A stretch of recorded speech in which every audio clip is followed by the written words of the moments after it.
El poder enorme de Isabel Miranda de Wallace se desmorona.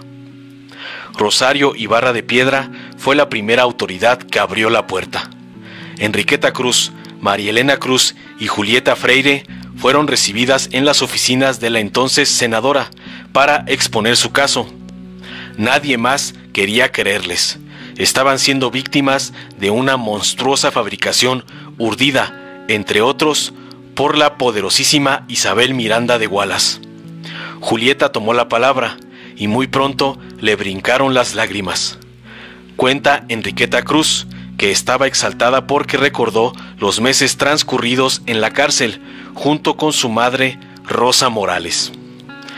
Las encerró Rodrigo Archundia Barrientos, antiguo titular de la Unidad Antisecuestros de la PGR, con el solo propósito de obligar a César Freire Morales a declararse culpable del secuestro de Hugo Alberto Wallace.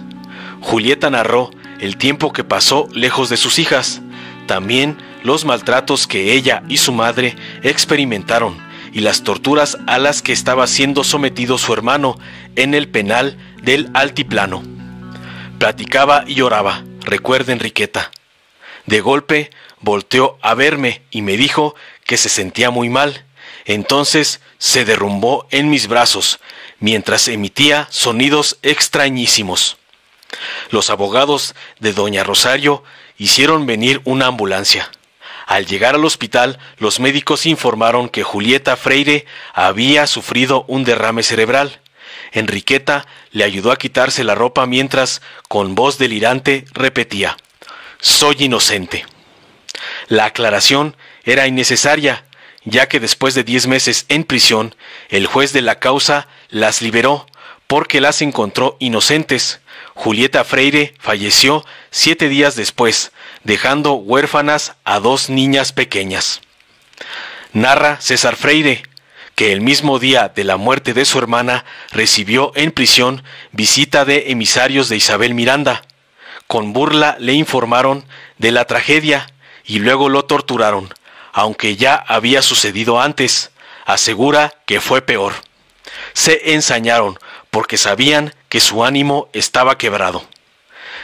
10 años han pasado desde aquel episodio y más de 13 desde que Brenda Quevedo Cruz, hija de Enriqueta, vive privada de su libertad. No solo César Freire refiere torturas, también Albert y Tony Castillo Cruz, Jacobo Tagle Dovín y Juana Hilda González Lomelí. Todos han sido coaccionados para inculparse del secuestro del hijo de la señora Wallace, pero algunos han sido más fuertes que otros. Reflexiona Enriqueta que ella no está para juzgar a nadie. Solo quien ha experimentado esos tratos horribles sabe cuánto se puede aguantar. Yo estoy muy orgullosa de mi hija. Ha sufrido tanto y sin embargo jamás se quebró. Brenda narró los 2 episodios más violentos en un libro titulado La llave es la pluma, literatura carcelaria femenina. El primero ocurrió en el penal de Santiaguito y el segundo en las Islas Marías. Varias compañeras reclusas de Brenda confirman los hechos. La narración de lo ocurrido en Islas Marías es insoportable. Estuvieron torturándome más de 6 horas, 6 hombres contra una mujer. Uno de ellos me metía el puño cerrado en mi parte hasta que empecé a sangrar. Me decía que me veía como una golfa miada, que no valía un centavo. Ya tenía un rato de no estar ahí. Me había ido lejos. No quería sentir. Quería morir. Desde finales de agosto de este año, el Grupo de Trabajo sobre la Detención Arbitraria de la ONU reconoció las torturas sufridas por Brenda. Señaló como injusta una privación tan larga de su libertad, sin que los jueces hayan aún dictado sentencia en primera instancia.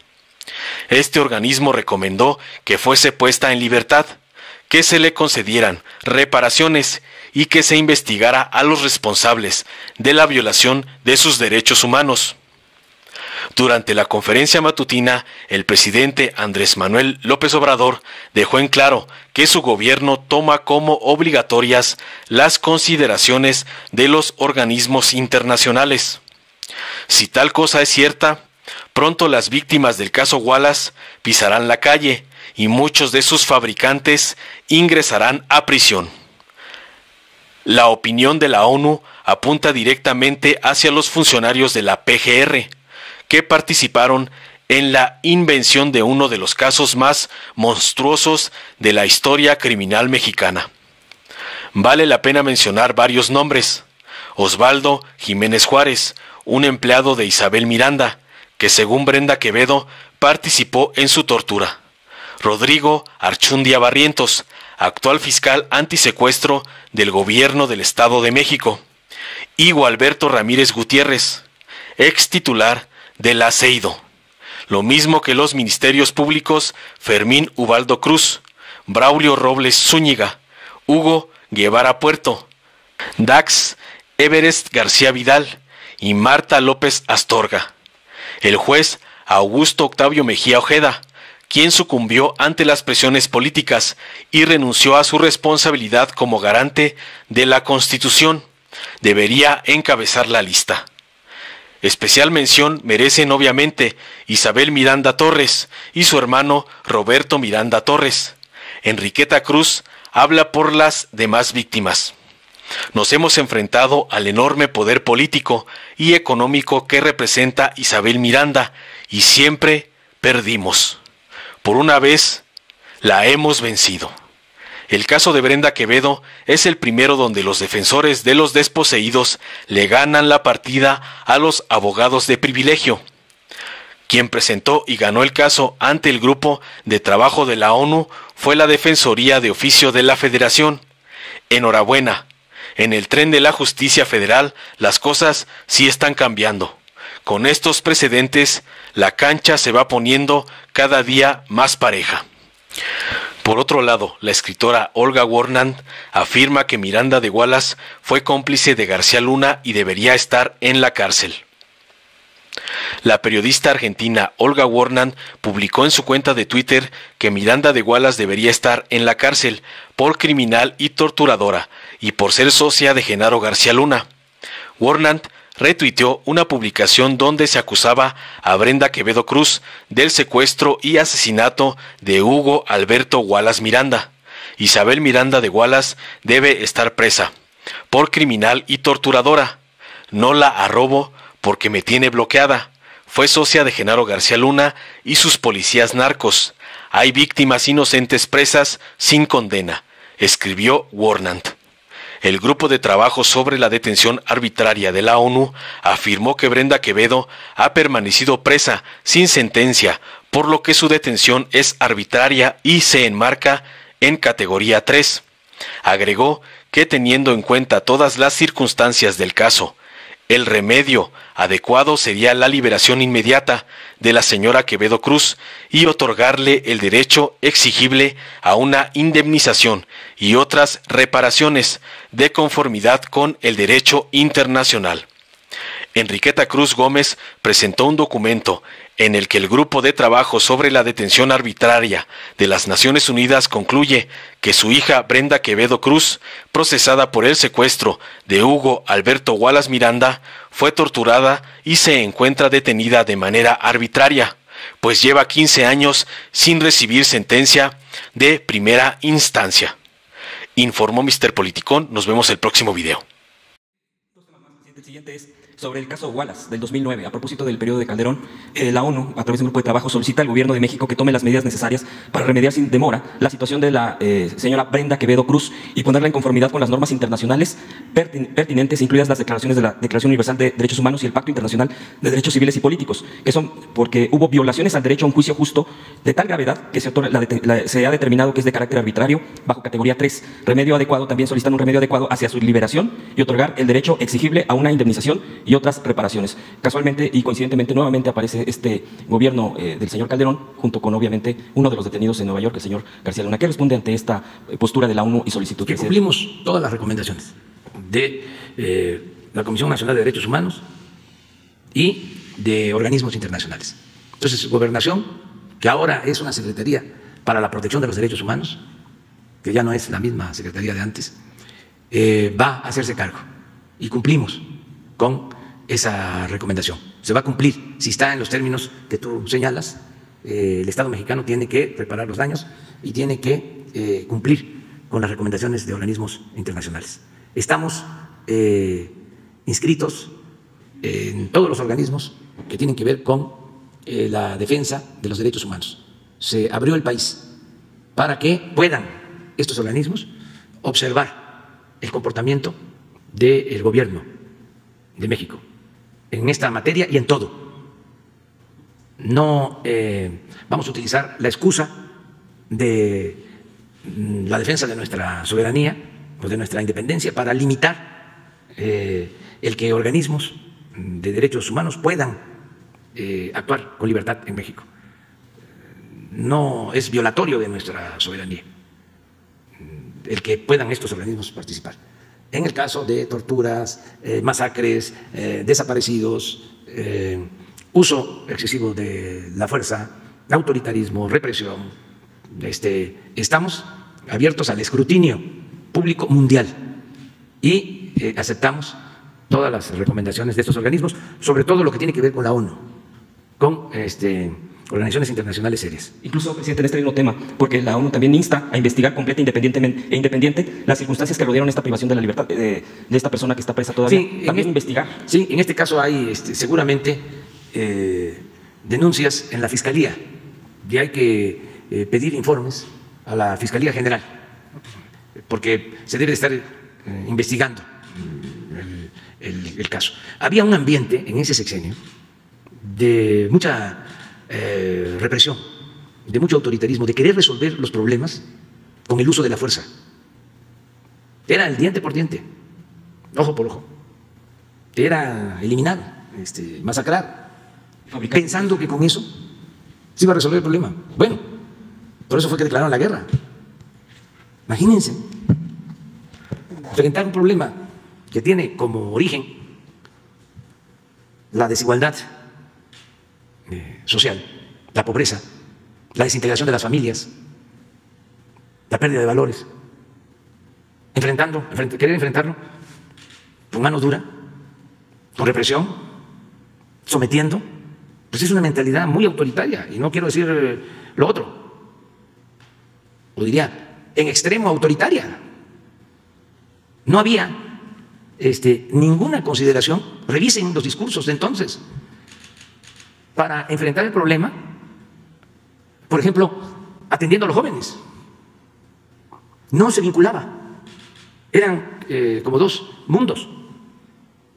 Era acabar con la delincuencia sin tomar en cuenta las causas, el origen, ni atender las causas, ni atender los problemas que originaban y que originan la violencia.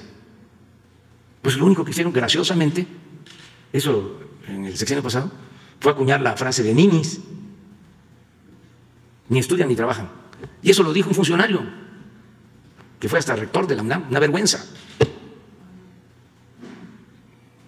Entonces son ninis, o ahí están los halconcitos, a las entradas de los pueblos, ahí están, en las gasolineras. ¿Y qué se hacía por los halconcitos? ¿Y qué se hacía por los ninis? Nada. ¿Qué se hacía por los jóvenes? Si querían estudiar, rechazarlos, porque no pasaban el examen de admisión y porque teníamos que tener una sociedad mejor a partir de la calidad de la enseñanza, la excelencia. Y el que no diera el ancho, discriminado, marginado, como si la escuela no fuese el segundo hogar. Si el joven no va a la escuela, ¿dónde se educa? ¿En la calle? No es el maestro el que tiene de guía, es el jefe de la pandilla, el jefe de grupo, el que lo está conduciendo. Pero esa es la concepción conservadora. De modo que era un ambiente que se creó, se hablaba de limpieza, de arrasar. O sea, mucho exaltando este afán autoritario que existe en sectores de la población, de gente que está a favor de la pena de muerte. Y como son muy hipócritas, pues no lo dicen, pero sí practican cuando se puede lo de la ley del talión. Eso, vamos a decir, aceptando sin conceder, como dicen los abogados, lo puede aplicar el ciudadano, la gente es libre de pensar lo que quiera, pero un gobierno cuyo propósito fundamental es conseguir la paz y la tranquilidad a través de la impartición de justicia, ¿cómo va a sustentarse en el uso de la fuerza? ¿Querer resolver el problema con mano dura? No me va a temblar la mano. Con cárceles, con leyes más severas, con el uso de las fuerzas, con masacres, con violaciones a los derechos humanos. No les comentaba, pues, que se decía en el ejército, cuando daban la instrucción, arriba, y esto venía de los civiles, ustedes hagan su trabajo, les decían, y nosotros nos hacemos cargo de los derechos humanos. Imagínense, pues es licencia para violar todos los derechos humanos. Si de arriba les dicen, ustedes actúen y nosotros nos encargamos de los derechos humanos. Y como realmente tenían controlada la Comisión de Derechos Humanos, pues nunca pasó nada. Por eso se enojaron también cuando hubo el cambio en la Comisión de Derechos Humanos. Porque pues ¿dónde estaba la Comisión de Derechos Humanos cuando lo de Ayotzinapa? Y cuando se cometían masacres. Entonces, este tema se va a tratar, son tiempos distintos, y no es un asunto en contra de la señora o por la postura de la señora. Ella también tiene, como ciudadana, el derecho a la defensa y garantizar que ella dé sus elementos y que haya legalidad plena. Si te gustó, dale like, compártelo, suscríbete y activa la campanita para recibir las notificaciones de nuestro canal.